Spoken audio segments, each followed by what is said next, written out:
Bismillahirrahmanirrahim. Assalamualaikum warahmatullahi wabarakatuh. Alhamdulillahilladzi an'amana bi ni'amil imani wal islam. Wassalatu wassalamu ala nabiyil mujtaba Muhammadin sallallahu alaihi wasallam wa ala alihi wa sahbihi wa ala ashabi ajma'in, amma ba'd. Jamaah Masjid apa? Baitur Rahman ya, Baitur Rahman. Sampai kelupaan. Baitur Rahman engkang semoga Allah selalu menjaga dan merahmati kita semuanya. Alhamdulillah kita selalu bersyukur kepada Allah.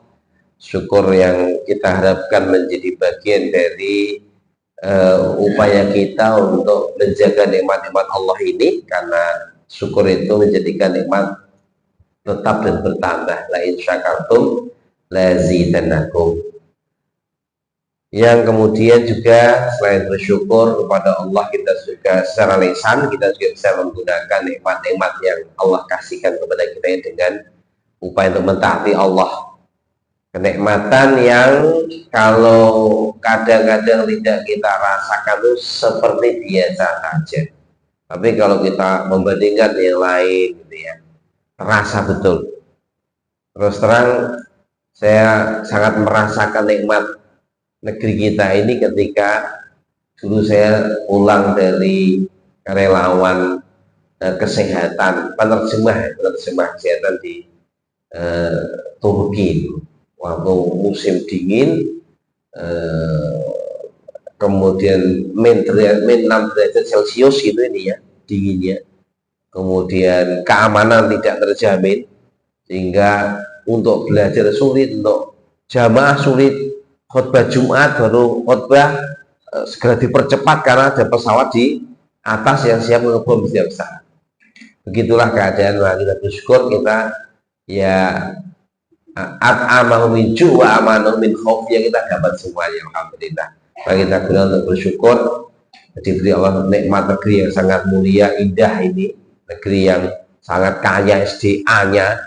Tinggal bagaimana kita bersyukur dengan mengelola yang sebaik-baiknya.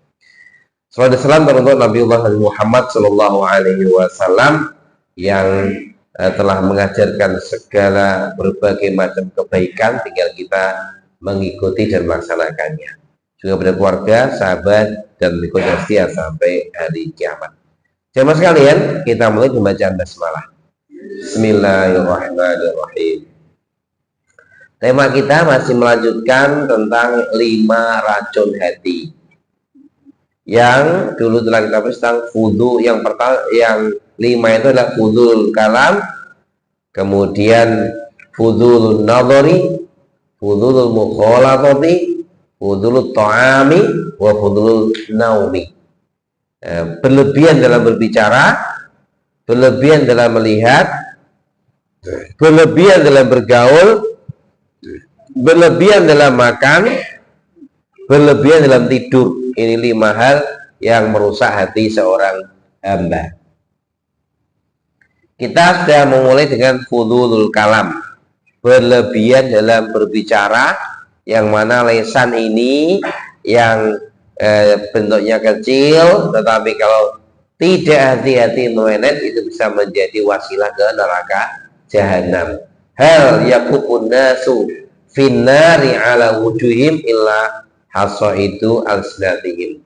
Apa yang membuat manusia ditelungkupkan wajahnya ke dalam neraka kecuali karena hasil lesan mereka. Baik, kemudian kita masuk sub tentang fudul kalam ini, yaitu al kalamu fima la yakni, mengucapkan kalimat yang tidak ada gunanya. Ini levelnya level lebih tinggi. Kalau orang kadang-kadang yang penting orang dosa, nah kalau ini yang penting orang sia-sia. Diinspirasi dari hadis riwayat Imam Tirmidzi, hadisnya ini hadis sahih, disahihkan Syekh Albani dan juga imam yang lain disahihkan dan menghasankan di sini. Masyhur hadisnya. Min husni islamil mar'i tarkuhu ma la ya'ni. Hadisnya itu. Min husni islamil mar'i, di antara tanda kebaikan Islam seseorang, tarkuhu ma la ya'ni, dia akan meninggalkan perkara yang tidak ada gunanya untuk dia, termasuk perkataan yang tidak ada manfaatnya. Kebiasaan nongkrong, ngobrol berjam-jam tanpa ada manfaat, ini termasuk tidak dicela dalam Islam,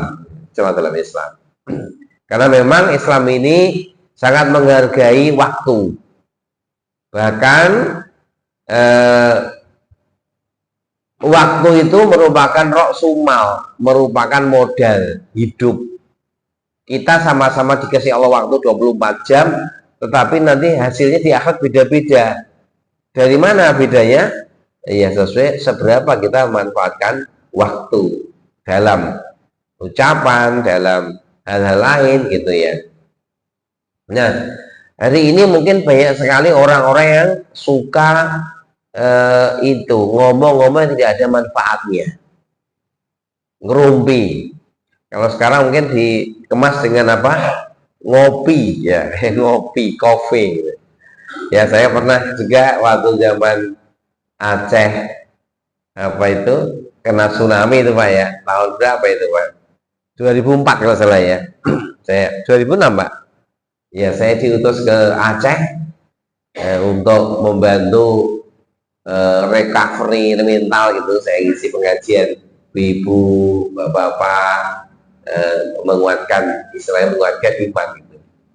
Nah, di Aceh itu Masya Allah ya, hampir tiap gang itu mesti ada warung kopi. Ini ada orang Aceh Pak? Gak ada ya. Warung kopi itu selalu ada. Nah, ya nggak apa-apa, cuma nanti harus hati-hati kalau ke warung kopi kan biasanya apa? Ngobrol, jagong berjam-jam. Nah, ini dalam Islam kita dikasih kaidah Nabi, min husni islamil mar'i tarku ma la ya'ni. Tanda Islamnya orang yang baik, meninggalkan tidak ada manfaatnya. Maka orang-orang dulu karena pandai memanfaatkan waktu itu produktif sekali. Saya ambil contoh ya, seorang ulama pengarang kitab tafsir yang paling tua, tafsir maksur paling tua, namanya tafsir At-Tabari. Yang ngarang itu namanya Ibnu Jarir At-Tabari. Karena beliau ini sangat pandai memanfaatkan waktu, tidak ingin waktu hilang percuma, maka ilmunya kayak banyak sekali. Ketika ngaji gini, dia mulai ngajak murid-muridnya, ayo kita ngaji tafsir. Muridnya kalau murid ngaji betulan kan, maksudnya betulan gini, tolabul ilmu yang memang mencari ilmu dalam artian biar nanti bisa menyampaikan lagi, itu kan mesti harus bawa buku. Gitu. Kalau seperti pengajian ini namanya pengajian mencari pemahaman, harus diamalkan gitu, nggak perlu ilmunya kemudian harus iso ulang lagi gitu. Nah, kalau yang ini kayak sekolah lah gitu. Akhirnya muridnya diomongi, nanti kita akan tulis tafsir, nanti tulis semuanya tafsirnya, ya berapa kiai kira-kira tafsirnya? Sekitar 30.000 lembar. Jadi beliau ngimlak, ngomong gitu, terus nanti sekitar 30.000 lembar. Setelah bertahun-tahun selesai tafsirnya, kayaknya ganti. Sekarang kita mulai sejarah sirah. Berapa Pak Kiai? Ya sama 30.000 lembar. Muridnya mulai, ya gak kan muridnya. Terlalu panjang, mohon minta yang mukhtasar saja, cari kesan saja. Akhirnya dikasih oleh Imam Ibnu, ya sudah 6.000 lembar saja. Dari 30.000 lembar dikoreng jadi 60.000 lembar. Tapi masih 60.000 lembar masih panjang. Begitulah orang-orang dulu yang pandai manfaat waktu, sehingga Masya Allah ya waktunya sangat bermanfaat sekali. Sampai itu jenengan kenal ulama Suriah namanya Ibnu Taimiyah, rahimahullah. Dengar ya. Ya. Jadi kalau ulama ini kalau bisa kita tidak ada yang kita benci ya kan. Kan ini banyak orang-orang yang saling benci. Yang pecinta Ibnu Taimiyah benci Imam Ghazali. Yang pecinta Imam Ghazali membenci Imam Ibnu Taimiyah. Kalau kita sebaiknya semua kita hormati karena ulama gitu. Kalaupun ulama itu ada sedikit kelirunya, namanya manusia gitu. Kita ikuti yang benar-benar. Ya, maka ini saya termasuk mengikuti mazhab semua ulama, asal itu ulama ahlu sunnah, bukan ulama yang sesat. Kita muliakan, kita hormati. Ada Imam Ghazali, Ibnu Taimiyah rahimahullah, Ibnu Qayyim, siapa lagi? Syekh Abdul Qadir Jailani, itu ulama-ulama besar itu pada masanya. Nah, Syekhul Islam Ibnu Taimiyah rahimahullah ini kakeknya juga seorang ulama. Dalam menggunakan waktu, masya Allah, dahsyat sekali. Sampai beliau itu kalau ke kamar mandi, itu minta ada salah seorang anaknya atau cucunya baca kitab keras-keras. Supaya apa? Supaya di kamar mandi itu tidak hanya bengong mandi, tapi sambil mendengarkan tausiah apa ya kitab-kitabnya. Sampai seperti itu orang-orang dulu dalam memanfaatkan waktu. Ya, semakin kesini perangkat untuk meningkatkan ilmu manfaat itu banyak sekali hari ini. Kalau saya sendiri di HP saya ini ada aplikasi, isinya apa Pak? Muhadharahnya masa Syekh dari Saudi Arabia, iku kitab pemwayono tafsir 30 juz, Riyadhus Shalihin dan syarhnya. Wah, masya Allah, banyak sekali. Jadi ini luar biasa manfaatnya kalau bisa manfaatkan waktu. Cuma ya ternyata buat gitu lah. Ya, di sini Quran macam-macam, tapi biasanya sih diwaca sing orang terlalu mendesak itu memang penyakit kita. Saya juga merasakan biasanya mengroi pengajian lihat berita politik lebih senang ngelihat berita politik. Ya itu. Ya jadi begitulah orang-orang dulu sudah memanfaatkan waktu, menggunakan manfaat, dan termasuk kita ini nanti di akhirat itu orang-orang yang soleh itu merasa ruginya Pak.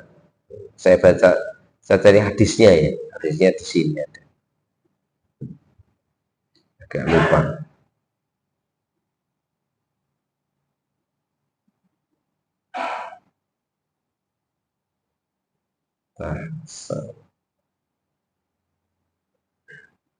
Oh.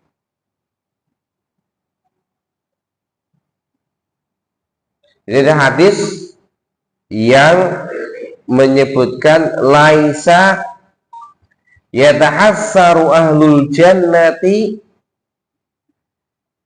illa ala sa'atin marrat bihim lam yadkurullaha ta'ala. Laisa yatahassaru ahlul jannati illa ala sa'atin marrat bihim lam yadkurullaha ta'ala. Nah, ini Rasul ingatkan sebuah hadis, nanti ahlu surga kepenak uripe ya, sudah menikmati indahnya surga, itu tidak merasa menyesal melebihi menyesalnya ketika di dunia dulu ada waktu yang lewat tidak digunakan untuk berzikir pada Allah. Karena apa? Betapa mulianya akibat zikir itu diberi Allah yang luar biasa, sehingga wah, kenapa diri saya nggak perbanyak gitu loh. Kalau di dunia, kalau di surga saya ahli zikir itu merasa rugi karena kurang banyak zikirnya. Saya orang zikir ya mungkin orang ngerasain kan mungkin tidak masuk. Jadi itu coba sekalian, bagaimana kita perlu manfaat waktu sebaiknya, terutama perkataan-perkataan. Ya, mari kita berusaha, saya juga berusaha melatih diri kita untuk betul-betul menjaga lisan kita agar tidak digunakan untuk yang tidak ada banyak manfaatnya. Jenengan dan saya biasanya sedang dunia politik, seneng komentar politik betul, politik politik kok kopi orang politik sampai dengan jujur ya.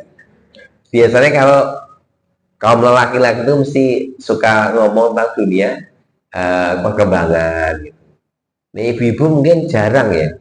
Kadang saya nih ngomong sama istri itu saya nyambung, dia suka dagang ke politik gitu. Biasanya ibu senengnya yang lain. Nah, bolehlah kita ngomong tapi hati-hati jangan sampai fudul berlebihan, apalagi sampai kemudian di dunia politik kita tuh sampai koyo apa ya apa namanya sampai koyo mati-matian gitu loh, karena politik itu ya kadang-kadang ini muter-muter kita juga kuat kaget gitu. Maka kita yang penting bagi kita kalau bicara politik ya gimana yang maslahat untuk umat gitu aja.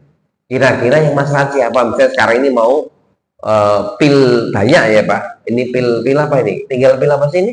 Pilkada ya. Pilek sudah ya. Pilek sudah selesai. Berarti tinggal pilkada. Pilkada, di politik banyak sudah lah mereka. Tapi kira-kira silakan dianalisa, rebukan di masjid. Kira-kira yang paling maslahat untuk umat yang mana? Datanya mana? Segitu aja. Sudah. Jadi ini wes ya, sampai gontok-gontok. Aku lah iki anu. Wah, aku mau yang masjid gitu. Nggak usah perlu, nggak usah seperti itu. Jadi kita cari yang manfaat-manfaat, jangan sampai termasuk jangan sampai menjarah berlebihan, menjilat-jilatkan berlebihan kepada lawan-lawan politik misalnya. Yang itu kadang-kadang karena kebencian, bukan karena keadilan yang lebih dari kebencian. Mari kita waspadai, karena itu juga bahkan bisa membawa kepada dosa dan lain-lain. Yang suka bola sama, komentar bola secukupnya aja, jangan bal-balan ring bal-balan rong jam, ring komentar rong jam barang ngobrol membahas satu persatu. Iku mau surai itu ora pecus sih, ora pecus ring ngomong itu dia juga nggak ahli. Jadi hal yang tidak terlalu penting mari kita hindarkan. Para ibu-ibu mungkin ya kalau ketemu dan ngobrol ya dibatasi. Nanya gimana anakmu saya kira ini ya wes harus di terus ke tanggomi kopi ya ngomong gitu tentang ya nggak benar-benar misalnya itu mari kita coba batasi. Kita berusaha agar kalimat-kalimat yang muncul dari mulut kita kalimat yang bisa dipertanggungjawabkan. Ya, para salaf rahimahullah ada yang mengatakan tidaklah satu kata yang saya keluarkan kecuali aku telah siapkan jawabannya nanti kalau Allah menanyakanku di hari kiamat. Sampai seperti itu, ring waspada dengan kata-kata. Baik teman sekalian, kita coba baca perkataan para ulama tentang kata-kata yang tidak bermanfaat. Seorang ulama namanya Marzuq rahimahullah berkata, Amrun ana fi talabihi mundu kada wa kada sana lam aqdir alaihi wastu bitariki talabi abada. Urusan yang saya selalu mencarinya sejak bertahun-tahun dan saya nggak mampu, belum mampu meraihnya, tapi aku tidak akan meninggalkannya untuk mengejarnya. Kalau para sahabatnya bertanya, wa mawa, apa itu? Qal al-kafu amma la ya'ni, menghentikan diri, menjaga diri dari perkara yang tidak ada manfaatnya untuk. Nah, gitu ya. Maka orang-orang dulu itu kadang-kadang komentar-komentar yang enggak berkualitas sudah mereka hindari.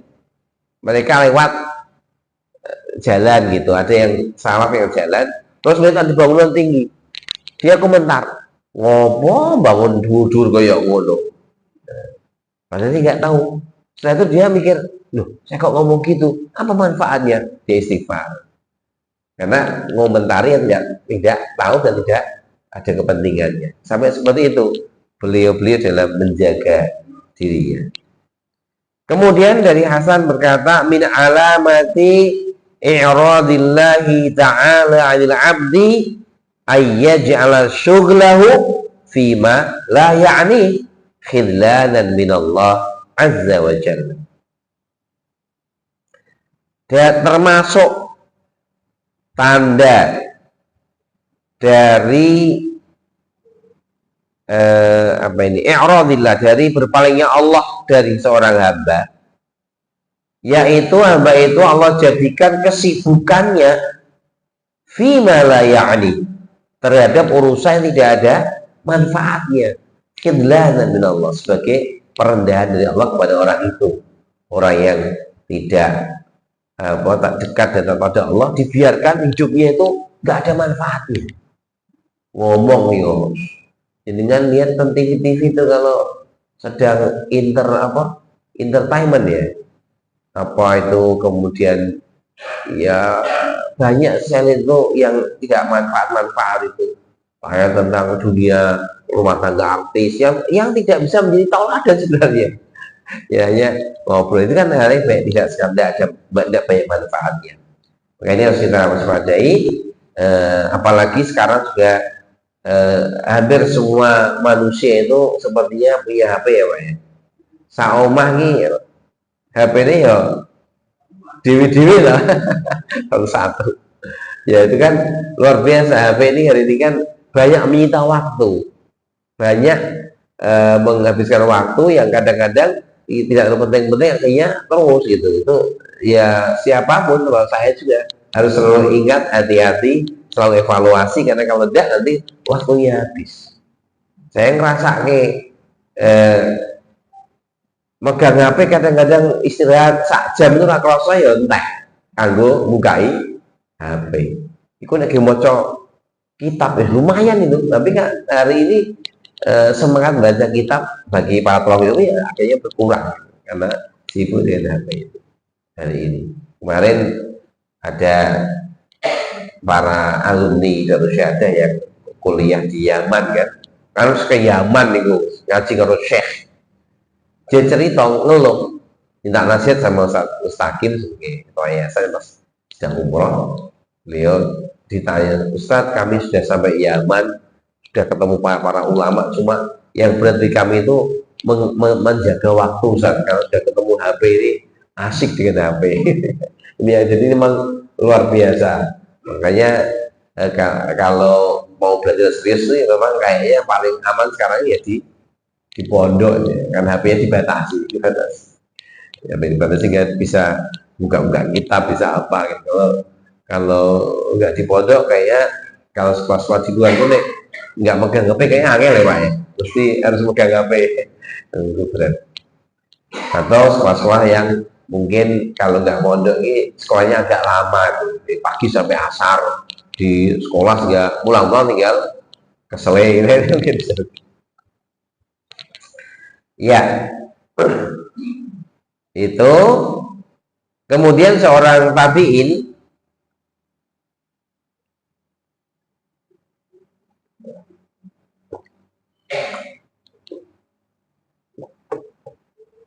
Atha bin Robah radhiyallahu anhu berkata,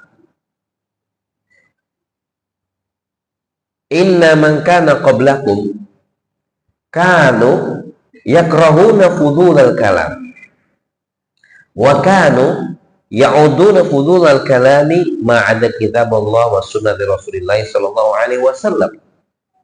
Sesungguhnya orang-orang sebelum kalian itu membenci berlebihan dalam berbicara, dan mereka menganggap berlebihan bicara itu adalah ketika dia berbicara selain kitab dan sunnah. Kalau berbicara panjang lebar tentang kitab dan sunnah itu tidak fudulul kalam. Amrun bil ma'ruf, kalau tidak gitu memerintahkan yang ma'ruf. Au nahyan 'anil munkar, atau melarang kemungkaran.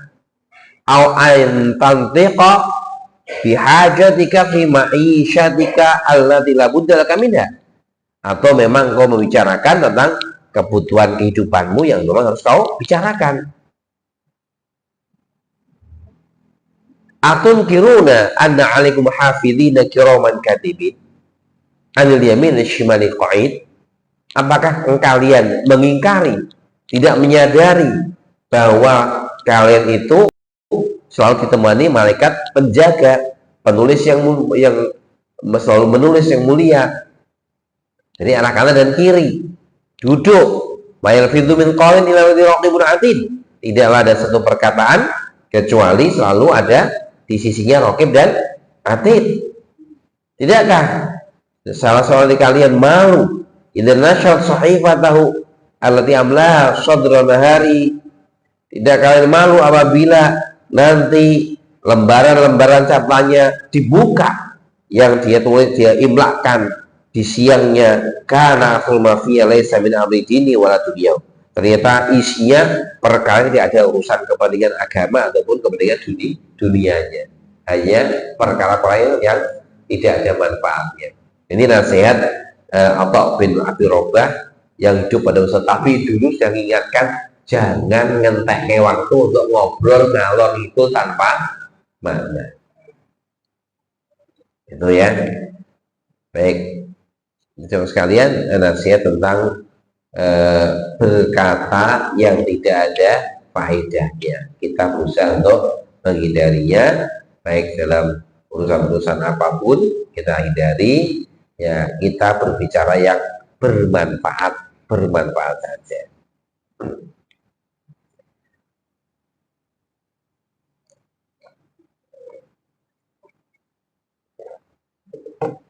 Masuk tema berikutnya tentang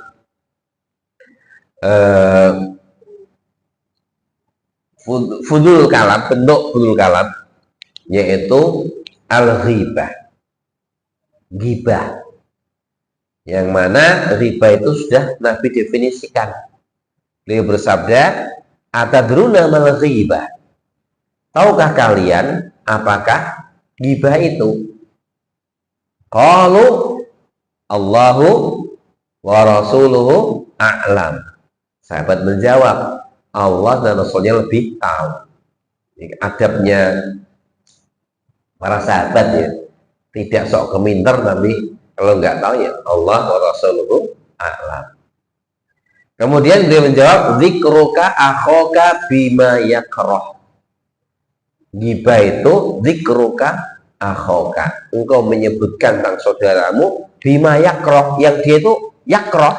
Yakrah itu apa? Nggak suka. Ini berarti apa? Menyebutkan aib atau celah atau kekurangan saudaranya yang dia nggak suka kalau disebutkan. Ada yang tanya, in kana fi akhi ma'ahu, jika memang yang saya sebutkan tentang aib dan kekurangan itu memang dia seperti itu, gimana Rasul? In kana fi himadakul faqad ihtab tahu. Jika memang dia seperti itu, itulah namanya kamu menggibahinya. Wa in lam yakun fi himadakul, jika dia tidak seperti itu, faqad bahat tahu, berarti engkau telah menuduhnya. Jadi ghibah itu menyebutkan fakta, bukan hoak. Kalau hoak namanya menuduh, itu lebih besar lagi dosanya. Tapi kalau ini menyebutkan fakta, tapi fakta-fakta tentang saudara muslim yang itu masih rahasia dia, yang dia lebih suka privasi, tapi disebutkan untuk menjatuhkan dia, itu namanya ghibah. Nah, ini dalam dunia apa lagi ya, politik lagi tadi itu sangat sering gitu, mencari-cari kelemahan lawan politik, digibahi sampai ame, termasuk para pendukungnya. Harus hati-hati, jangan sampai kita karena kepentingan duniawi sampai kemudian mengorbankan diri kita dengan menggibahi orang itu. Nah gitu. Karena memang ini sampai disebutkan oleh Rasulullah, oleh Allah, Allah Azza wa Jalla,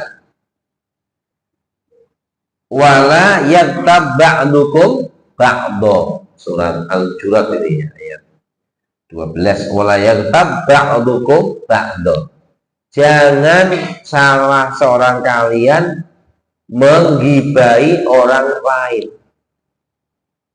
Ayuhibbu ahadukum ayyakula lahma akhi maitan fakarihtumuh, apakah engkau suka jika makan daging saudaramu telah mati, mesti kalian benci.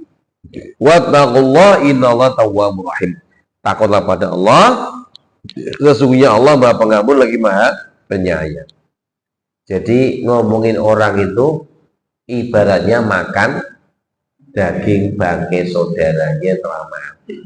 Mestinya kita nggak mau. Na'udzubillah min dzalik. Ini astagfirullah, sering sekali kadang-kadang itu nggak terasa ya ngomong. Pertama ngomong apik, suwe-suwe bablas.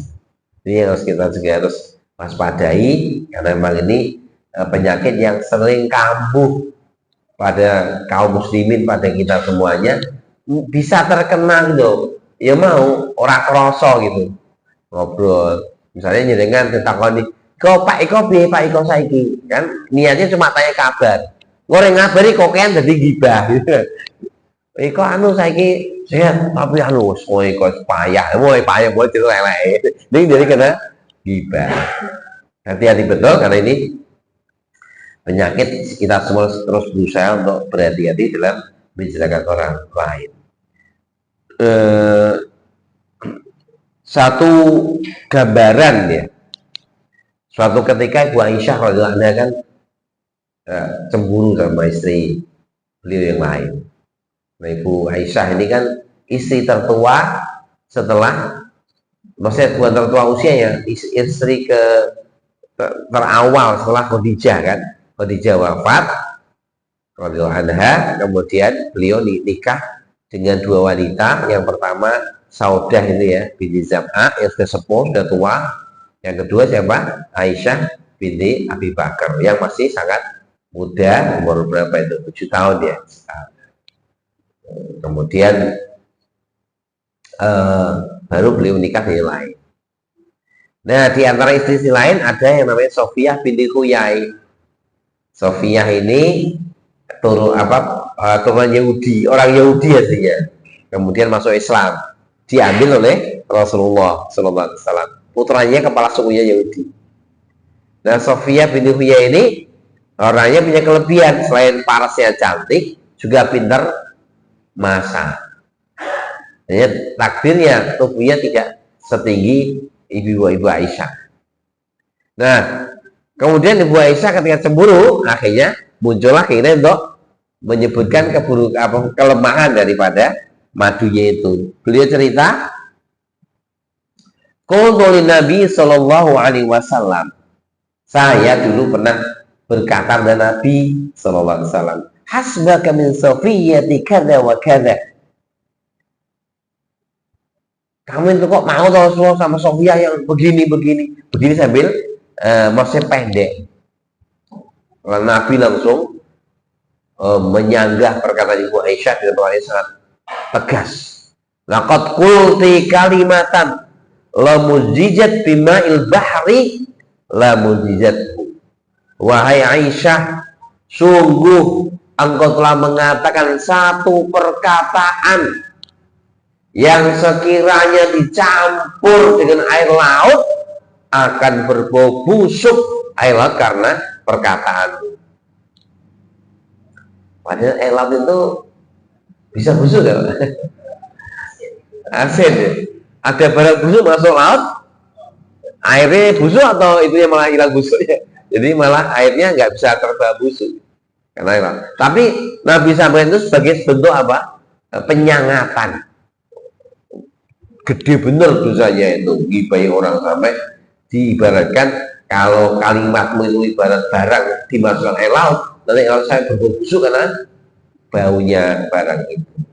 Nah, begitu beliau juga cerita, wa hakaitu lahu insanan faqala muhibbu ani hakaitu insanan wa inna lika dawakan.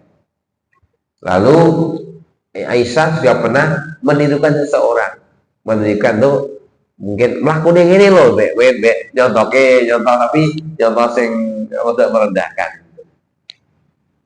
Tapi juga nggak mau, saya nggak mau seperti itu. Nah, ini jamaah sekalian, betapa Nabi sangat hati-hati dalam urusan yang satu ini, urusan ghibah. Istrinya yang dia cintai aja beliau ingatkan tegas. Biasanya orang kalau sama yang dicintai kan, yo ngalah, lapopo, tapi ini karena urusan syariat. Nabi tegaskan, wahai Aisyah, kalau kau campur kata-katamu itu dengan laut, bau laut karena berkata-katamu. Saya begitu. Jadi ya mari kita terus berusaha untuk menjaga lisan kita. Kita harus sadar bahwa saudara-saudara kita ini harganya sangat mahal. Nabi bersabda, kullu muslimi alal muslimi haramun. Apanya? Damuhu wa irduhu wa maluhu. Setiap muslim dengan muslim lain itu haram. Apanya? Dam. Apa dam? Darah. Nggak boleh menumpahkan darah sama muslim. Dosa besar. Yang kedua, irduhu. Apa irduhu? Kemuliaannya.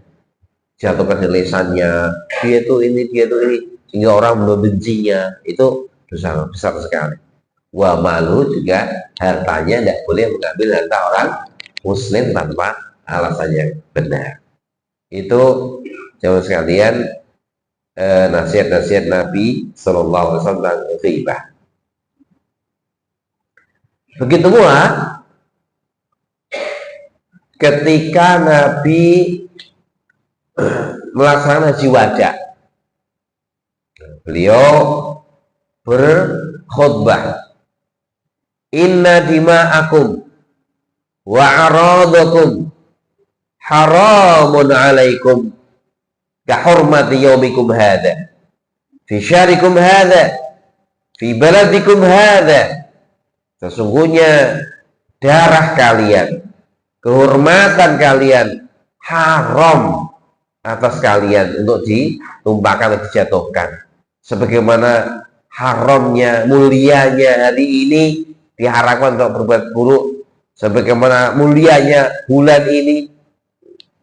Jadi mulia. Jadi tadi harta dan kehormatan Nabi itu mulia sekali. Sebagaimana mulianya hari Arafah, hari haji ini, bulan Dzulhijjah di negeri yang mulia ini. Bukankah sudah saya sampaikan? Nah, jadi ini nasihat-nasihat untuk jangan sampai menjatuhkan kerugian seorang muslim. Ya. Yang ini nanti kalau terjadi ngeri sekali. Nabi pernah diajak dalam mimpi. Beliau pernah mimpi ya. Mimpi di saat mimpi Nabi ini kan bermakna wahyu. Bukan kayak kita, kalau mimpi kan cuma karena ngelamun gitu ya. Pengen kaji, mimpinya mesti tekan Mekah misalnya. Pengen apa muncul dalam mimpi. Tapi mimpi itu wahyu. Nah, beliau pernah diajak 2 orang keliling-keliling melihat ada kubur. Di antara yang beliau lihat itu ini yang saya bukan yang pasti, tapi yang pasti Isra Mi'raj. Beliau Isra Mi'raj dilihatkan surga, neraka dan siksa-siksa di alam barzah. Beliau ini pernah melihat berbagai macam hal ya. Nah, beliau melihat ada orang yang kukunya itu tajam dan runcing. Untuk apa? Tiba-tiba mencabik mukanya, kuku kanan mencabik muka sebelah kanan. Cabik, tusuk, geret, berdarah-darah. Belum darah masih mengalir, sobek-sobek. Yang kiri gini disobek pakai tangan kirinya sendiri. Dia kesakitan ternyata, tapi tangannya gerak sendiri. Yang kiri disobek, yang kanan kembali utuh. Setelah itu sobek lagi dengan tangan kanannya yang tadi sobek. Yang kanan sobek, yang kiri utuh. Sobek lagi terus, sobek kiri, balik kanan, sobek kanan, kiri, balik terus. Nabi lihat tuh ngeri. Ya malaikat ini kenapa orang harus bentuk siksanya? Jawaban Nabi apa? Jawaban malaikat apa? Itulah orang yang di dunia suka menjatuhkan kehormatan saudara muslim. Ini hati-hati betul. Ya kadang-kadang sampai antar orang ngaji itu loh, kadang-kadang malah saling menjatuhkan. Goro-goro rasa grupe, goro-goro ustadz beda, ustadz apa, ustadz iki, nah sampai serang-serangan. Maka alhamdulillah ya, semalam ini jadi kan ono sing Rabu Pak, yang acara di Wali Kota Solo. Ya ada gitu. Itu semalam itu ada pertemuan tokoh dan ulama Solo Raya sing hadir 50.000 orang, alhamdulillah banyak 50.000. Itu ya cukup bagus lah, saya lihat bagus karena bisa apa? Saya juga ikut hadir dapat undangan apa? Mereka dari berbagai kelompok, ada MUI Solo, NU, Muhammadiyah, MTA, apa ya, kayaknya ada Hidayatullah, harus ada ini ya, jadi orang ormas jadi harus ada, dan lain-lain, pondok-pondok Al-Mu'min, saya ketemu pondok-pondok Tabul Islam kumpul untuk merasakan sesama saudara. Bagus sekali. Biar antar umat Islam nggak serang. Sekarang ini sedang ada gerakan untuk merusak umat Islam, Pak. Untuk memecah belah persatuan umat Islam, termasuk saling menyerang. Dia baca lihat di medsos itu kan, ada yang nyerang orang Arab, ya kan, nah, sampai itu Mbak Lawi diserang. Ya memang ada sih oknum-oknum yang enggak, tapi apa semuanya jadi jelek kan gitu kan. Nggak ada yang apalagi kok nyerang iki jadi ya Allah. Iki salah satu orang itu kalau saudaranya salah pun buat diingatkan yang baik, nggak usah serang-serangan. Golek apa toh? Wah golek surga kok serang-serangan ini? Golek surga tenan apa golek kemuliaan dirinya? Kan ini ada tulisan akbahu anwa'il ghibah. Ghibah yang paling buruk apa itu? Yaitu ghibahnya orang yang pengen cari kemuliaan dengan menginjak orang yang dia ghibahi. Misalnya ya, astagfirullah, wong iku senengane, alhamdulillah aku orang ngono. Ketoke apa nganggo astagfirullah, tapi sebenarnya menjatuhkan orang untuk memuliakan dirinya, itu akbarul ghibah. Ghibah paling buruk. Aja ustaz niku astagfirullah, ustaz kok kaya ngono. Iki anu kudu aja kaya ustaz niku kudu kaya awake dhewe. Ngomongin orang kepake ngejapek tapi dia menjatuhkan orang lain. Itu juga akbarul ghibah. Ghibah paling buruk. Tentunya nanti juga ada ghibah-ghibah yang tidak disalahkan. Ketika memenuhi syarat dalam kitab itu sendiri sampai berapa itu 6 ya, 6 hal. Di antaranya ghibahi orang yang wis terang-terangan berbuat dosa. Jadi ghibah ini kan orang itu punya salah, punya kekurangan, tapi dia berusaha untuk menyembunyikan. Terus kita bongkar, itu yang ghibah. Nah, tentunya ini kekurangan kalau terkait dengan pribadi ya, tapi kalau orang terkait dengan dosa mendolimi orang, kalau dibongkar itu udah salah karena untuk mendapatkan keadilan. Ngojo, gua ngomong korupsi aja dibongkar, kemarin ghibah ya orang tidak lagi terus ghibah. Nah misalnya orang punya karakter medit, orang itu mungkin punya apa gitu kan, Pak. Jadi, orang yang sudah berbuat dosa atau kesalahan terang-terangan itu nggak apa-apa kita omongin, itu bukan ghibah gitu. Misalnya ada orang Islam terus mengatakan nikah sesama jenis itu menurut saya tidak apa-apa, misalnya. Atau seorang tokoh ngomong jilbab itu jadi budaya Arab, bukan syariat. Ini kan aib, ya kan, seorang tokoh ngomong begitu. Nah, karena sudah nyebar ke masyarakat, kita ngomong tokoh itu ngomong begini, dia melanggar syariat Allah, ayatnya ini. Itu ghibah nggak?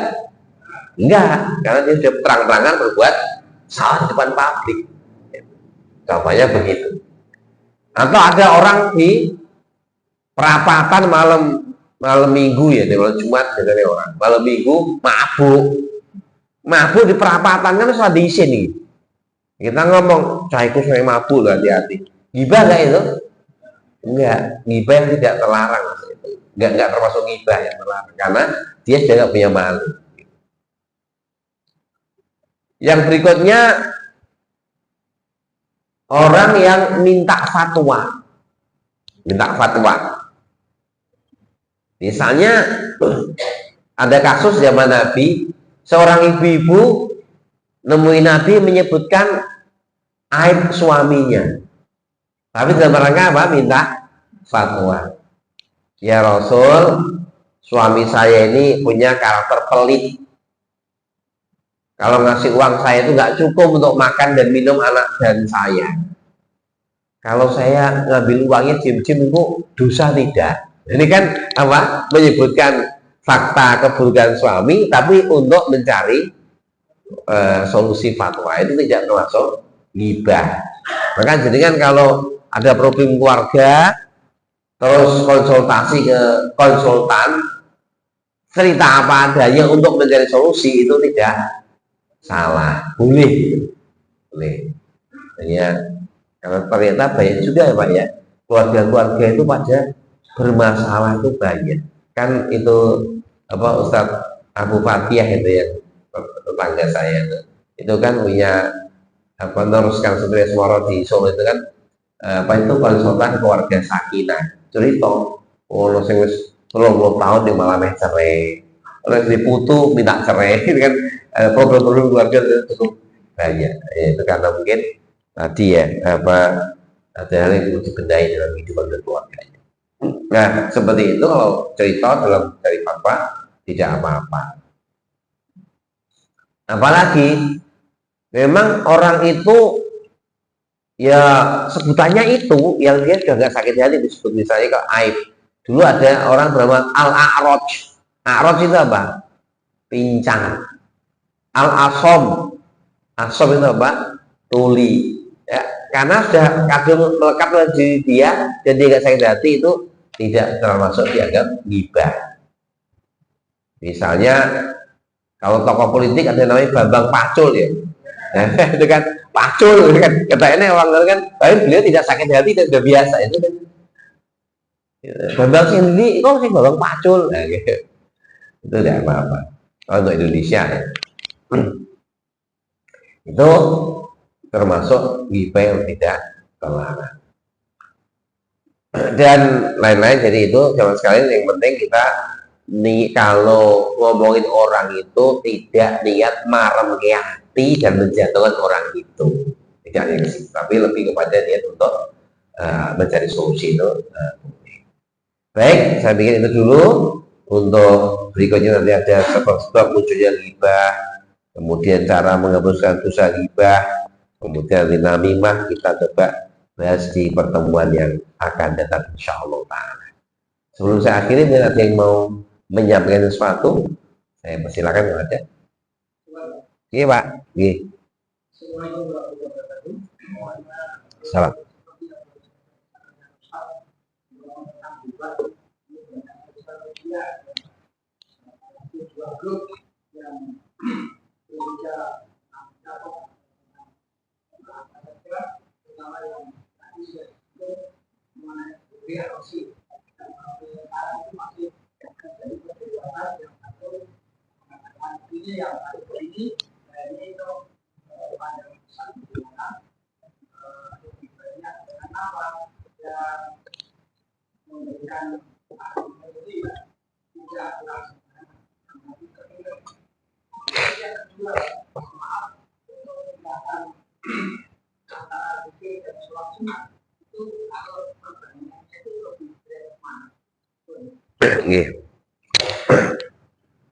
Pandangan tentang dzurriyyah Rasul tadi, saya juga tidak terlalu meneliti apa sampai gen-gennya, sampai DNA-nya, tetapi saya melihat dari orang-orang yang kita percaya, keilmuannya. Misalnya saya juga mendengarkan ceramah Ustadz Syukron Makmun, Ustadz Sepuh, Kiai Sepuh, gurunya Kiai Ma'ruf Amin. Nah, beliau termasuk yang tidak setuju dengan gerakan apa itu Kiai yang menyerang Baklawi, menyerang Arab lah ya. Beliau merasa nggak, kalau benar Tuhan Rasul ya sudah kita hormati, Tuhan Rasul kita hormati. Kalaupun salah, kita nggak dosa. Jadi salah menghormati orang itu tidak lebih dosa, tidak dosa dibanding malah salah menghina orang gitu. Jadi saya kita salah, saya keluarga Rasul loh. Saya nggak teliti, saya percaya, saya hormati karena dia Tuhan Rasul. Karena kemudian itu kalau dia tidak, ya yang dosa kan dia, bukan saya gitu. Tapi kalau saya bilang enggak, kamu nggak Rasul, kita hina, dan dia Rasul, ya kita malah dosa. Karena memang kita disuruh untuk Nabi pernah menasihati, alaikum saya intinya itu saya dan itroti dan keturunanku itu kan disuruh menjaga umat Islam. Nah, cuma Nabi pernah menyampaikan bahwa yang bagian dariku adalah orang-orang yang keturunan orang yang soleh. Kalau keturunan yang balilon dablek itu bukan termasuk keluarga Rasul, dalam artian tidak perlu kita hormati. Jadi jangan menghormati baik secara membabi buta. Boy opo kata Habib cerita aku baru Jumatan kok Mekah nggih wingi. Lho, naik apa? Wong aku tuan Nabi yo iso rogo kuning kamar tapi rogo kuning Mekah ya iso ngandel niku. Itu Habib lindung kan jenenge. Tapi kalau dia ngomong berbicara secara syariat baik, ya kita muliakan karena kita sadar memuliakan ketika mengikuti Quran dan Sunnah. Apalagi punya gen turunan Rasulullah SAW yang memang banyak yang menganggap itu memang benar adanya. Mereka punya punya sirahnya ada. Cuma ini ditengarai gerakan-gerakan yang memusuhi Arab ini adalah memang itu gerakan pesanan untuk memecah belah umat Islam. Ada yang mendengar seperti itu. Jadi para Habib ini kan banyak dimuliakan di kalangan kaum muslimin. Nah, sudah dijatuhkan kan nanti sudah menjadi pecah-pecah semakin melemah umat Islam. Tetapi memang memuliakan Habib melampaui batas juga tidak dibolehkan. Ya, kita menghormati orang itu sesuai dengan kadar ketakwaannya. Kalaupun tidak Habib, tapi dia soleh, dia alim, yuk kita muliakan. Apalagi Habib soleh, alim, yang juga kita muliakan sebagai penghormatan kepada Rasulullah. Karena doa kita kan Allahumma sholli ala Muhammad wa ala ali Muhammad, aliin keluarga.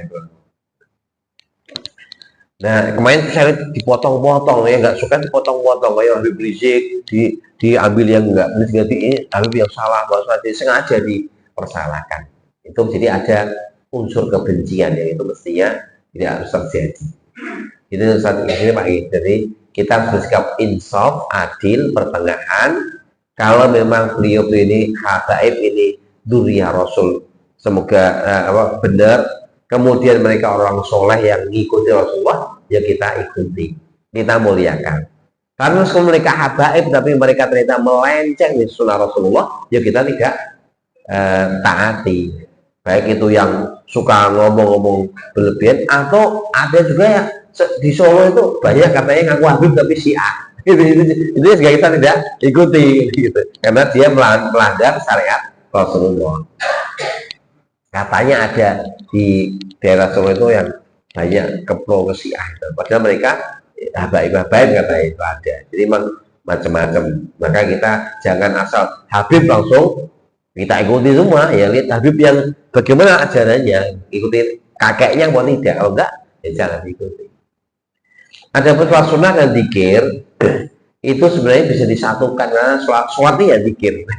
Lagi bersolata li zikri, tegakkan sholat untuk berzikir kepadaku. Maka kerjakan semuanya sesuai dengan makomnya, sesuai tempatnya. Misalnya habis sholat wajib, berarti sunnah paling penting adalah sholat sunnah ba'diyah. Dan itu juga bagian dari zikir. Nah, nanti setelah itu pulang sambil istirahat, ambil tiduran maca apa la ilaha illallah subhanallah itu, nah begitu Pak. Jadi dikerjakan semuanya sesuai tempatnya masing-masing, dan kita mencoba semuanya kita latih untuk berzikir, karena ini memang perkara yang berat. Dan apa, Nabi pernah sampai nangis malam-malam itu, Nabi nangis semalaman dari sholat malam qiyamul lail itu, pipinya basah air mata, dadanya pahanya karena sujud, tempat sujudnya air mata. Ditanya oleh, kalau nggak salah, Bilal yang nanya radhiyallahu anhu, ya Rasulullah, mana tabki faqad ghafara mata qaddam wa ta'akhir. Kenapa Anda menangis Rasulullah? Bukankah Anda ini orang yang dosa di Allah yang lalu yang kemudian, kenapa nangis? Jenengan nek dijamin kowe iki surga, di ngapura dosamu kabeh. Seneng apa nangis? Seneng kan? Nangisnya nangis bahagia. Tapi Nabi kok nangis pada sudah diampuni Allah? Ternyata apa? Wahai Bilal, semalam ada ayat turun. Saya takut umatku nggak bisa melakukannya. Nah, mungkin jangan buka surat Ali Imran 191.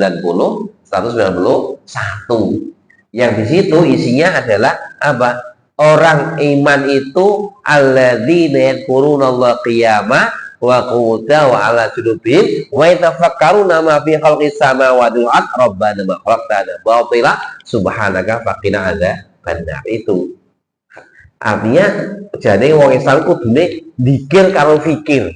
Dzikir yang Allah, fikir juga untuk mengagungkan Allah. Tapi itu prakteknya Nabi khawatir umatnya nggak bisa mengerjakan. Dari mana ya? Tenanan, artinya tidak semua bisa melakukan. Ngerti lagi? Baik, demikian teman sekalian, kita tutup kajian kita dengan bacaan kafaratul majlis. Subhanallah wa bihamdika asyhadu an la ilaha illa anta alhamdulillahirabbil alamin. Assalamualaikum warahmatullahi wabarakatuh.